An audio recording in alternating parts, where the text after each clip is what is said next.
It's your boy Dan, aka aDrive, bringing you guys my top 5 favorite cards in Yu-Gi-Oh! Duel Links. I wanted to start a brand new series on the channel today, talking about some of my top 5 favorite things or best things in Yu-Gi-Oh! Duel Links, which is a game I've been playing a ton of. If you're new to the channel or you're new to Duel Links, it is a mobile game that you can play on your phone or on Steam, and it's basically Yu-Gi-Oh! But kind of abridged or kind of shortened a little bit for the mobile kind of play style. So instead of having 5 monsters in the field, you only have 3. Decks are only 20 to 30 cards instead of having 40 and above, and the life points are shrunk as well down to 4,000. So it's actually really fun. It's really cool. You can play it for free on your mobile device, and you can also invest money into it to get better cards and things like that. But generally, it's an awesome game. And if you guys don't know, I used to play Yu-Gi-Oh! Competitively a long time ago. I used to attend regionals. I was on one of the best teams in the world called Team Rampage. This is way back in the day. But anyway, I've been really taking a liking to Duel Links again, and kind of just jumped into it on our live streams and things like that. So I wanted to break down my top 5 favorite cards right now in the metagame, and this may change in a few months, but I'm curious to see what your guys' favorite cards are and what you guys think of my top 5 list, of course.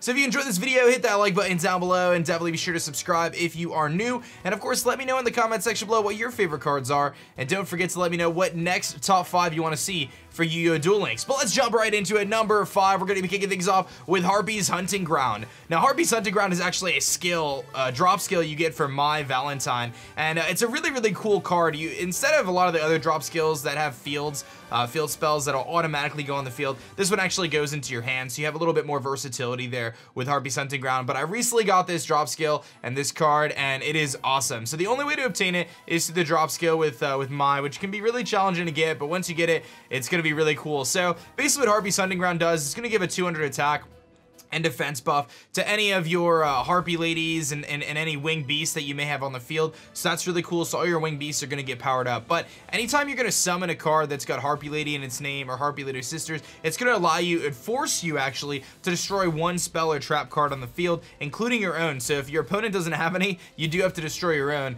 But what this allows for is in this current metagame, which is very back row heavy, a lot of decks are using a lot of back row cards, your Floodgates and your Mirror Walls and all sorts of stuff, especially Burn, using Draining Shields and Massive Morphs and so on and so forth. You can actually target those cards down, eliminate them, and give yourself a huge advantage. The key with this deck, though, is to make sure you have enough proper monster removal to kind of pair with this Harpies Hunting Ground. But there's some really cool cards you can pair with it. Cyber Harpy Lady, of course, being one of the best, treated as Harpy Lady itself. Wild Tornado, really cool card. You can set it face down, and if you have to destroy your own spell or trap, you can destroy Wild Tornado, don't activate it, and then you can actually target one card, and a face-up card on your opponent's side of the field, including monster cards, and actually remove them. So it's a way to get some monster removal in case your opponent doesn't have any spells or traps set. And Harpy Dancer is really cool. So Harpy Dancer, also treated as Harpy Lady, you can summon it, you can activate Harpies Hunting Ground, destroy a spell and trap, then you can return Harpy Dancer back to your hand, and then summon it again, or summon something else in your hand that's a winged beast. So some really cool combination cards with Harpies Hunting Ground, and obviously you do have to use My to use this card and this skill. But I can tell you, it's not a tier 1 deck by any stretch of the imagination, but I've been tweaking my Harpy deck over the last few days, and it has been so fun to use, especially when playing against Burn, because Burn is one of the toughest decks right now, I think, to beat in the metagame. And if you can remove their back row really effectively, and keep them from being able to get their lava golems on the field and stuff like that, or even more so prevent them from like massive morphing a lava golem, you can really put yourself in a good position to win it against a Burn deck especially. So it has its good matchups, has its bad matchup, but it's a really fun card, and I've been enjoying it, you know, especially since I feel like anytime you can get a card that gives you a +1 or +2 or +3 advantage in terms of card ownership, then it's a really good one. And while this can lead to brick hands, it can also be really powerful in the right situation. So Harpies Hunting Ground, number 5. Coming in at number 4, let's talk about Worm here. Worm, I'll probably get some hate on this one, but Needleworm was one of my favorite cards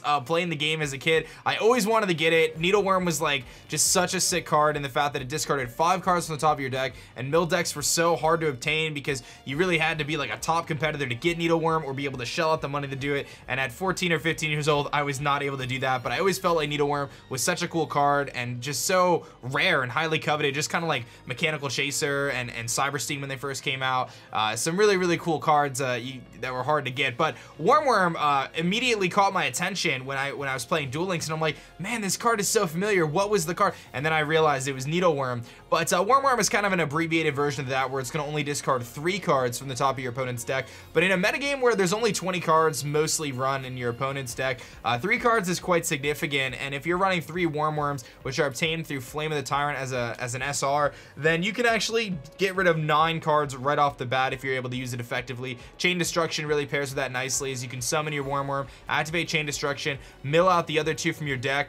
They lose 6 cards right then and there, and then if Worm gets destroyed, then they lose another 3 cards. Hero Shadow Scout also really good to pair with it, as you can flip summon it, force them to draw 3 cards, which can actually force them to deck out. And then a Faint Plan is just a great trap card that pairs with Worm and keeping your opponents from attacking your defense position, your face down defense position monsters, basically stalling enough turns that you can draw the proper cards needed to mill out their deck. So I know mill decks are definitely frowned upon because they're incredibly frustrating to play against, but I can tell you, Worm, really cool design, and it just kind of throwback to Needleworm, so I gotta love that, man. But it's a really cool card, and I've had a lot of fun playing a mill deck. Again, I know it's not fun to play against, but it is fun, and as someone who's just kind of getting back into Duel Links after you know, playing it a little bit last year, and I've kind of been really hardcore playing it for the last like 6 weeks to 2 months, this is a fun deck to use. And again, I know it's not fun to play, but that's the name of the game.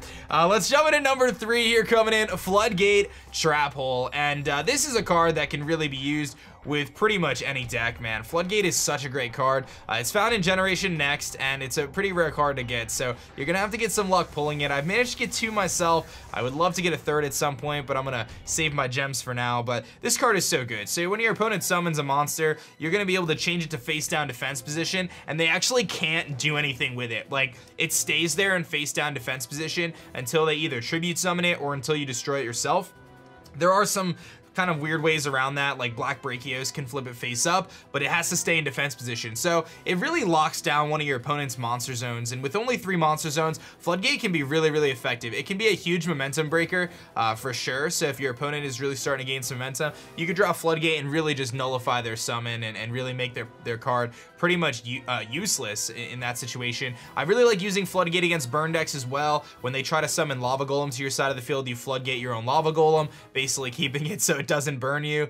So that's really cool, but generally this card is just a super great card right now in the metagame, and it's one of my favorite traps, just because it really can change the tide of a game, and it can really lock down your opponent's monster zone. And if you want to pair it like uniquely with like Ojamas, you can lock down 2 monster zone with Ojama and kind of stall them out. They can't really do anything, but generally I think it's just really good to you know, pick your opportunity, use Floodgate and lock down that monster zone and kind of render their summon useless, which I think is pretty sweet. So again, you can use it pretty much with any duelist. It fits into a lot of different decks, and it's one of those cards that I highly recommend if you get a chance to try to grab one out of Generation Next. Definitely work towards one of these or 2 of these. There's some really key trap cards right now. Floodgate's one of them, Wall Disruption, and then Mirror Wall, things like that. But in my opinion, Floodgate is definitely at the top of my list personally in terms of just what I've enjoyed using and its effectiveness.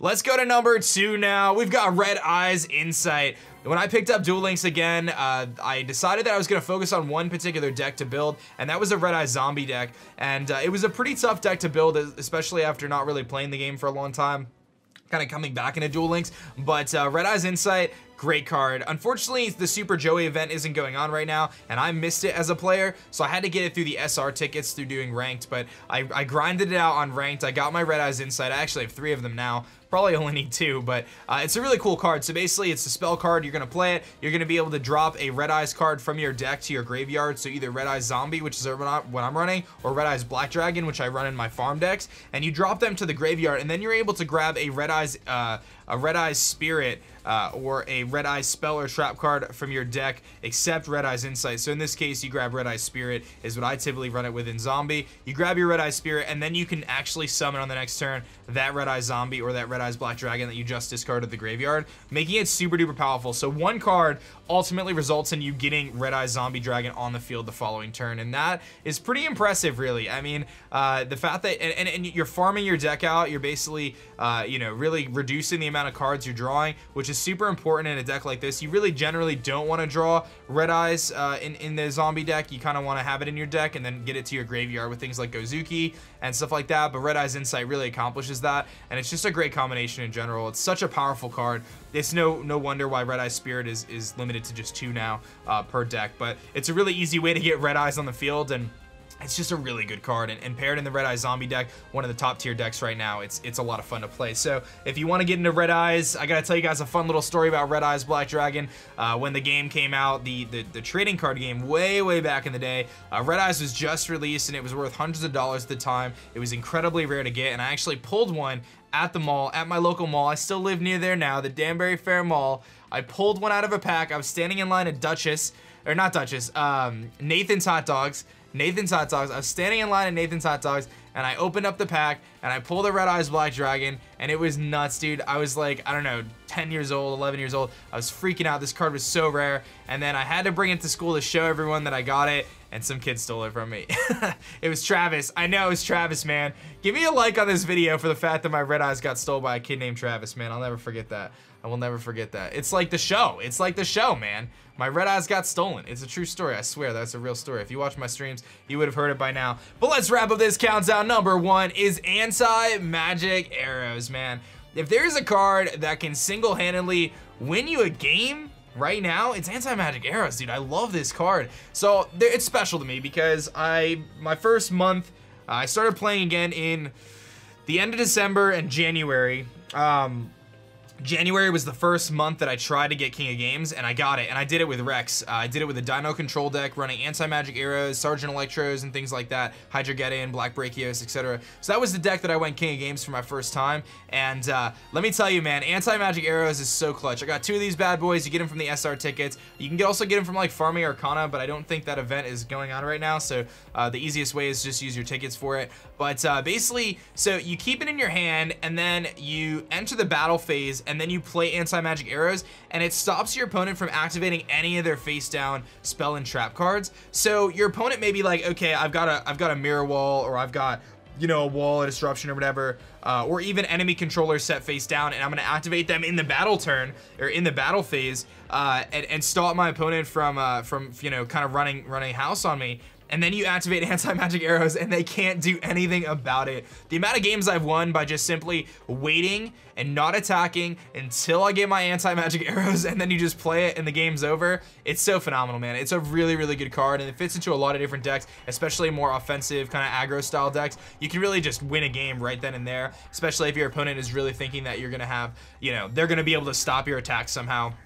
This paired with Sergeant Electro is phenomenal. You can lock down their zones and really keep them from using their back row, which right now, like I said, it seems like this metagame is so heavily dominated by back row, and Anti-Magic Arrows really shuts that down as a quick play spell, and it's a lot of fun, man. It's a great card. I don't think it fits into every single deck, but there's a lot of instances where you can make it work, and you can really catch your opponent off guard for sure. So definitely love me some Anti-Magic Arrows. It got me to King of Games. It was a huge part of that, and it's definitely a special card for me. But I hope you guys enjoyed this top 5 favorite cards right now in Duel Links. Let me know what your favorite cards are. Let me know what other top 5 you want to see here for Duel Links coming up. And of course, I hope you guys enjoyed the video. Hit that like button down below. Subscribe if you are new. Check out some of my other videos on screen. And that's going to be it for me, guys. My name is Dan. I also go by aDrive. I'll catch you guys next time. Peace.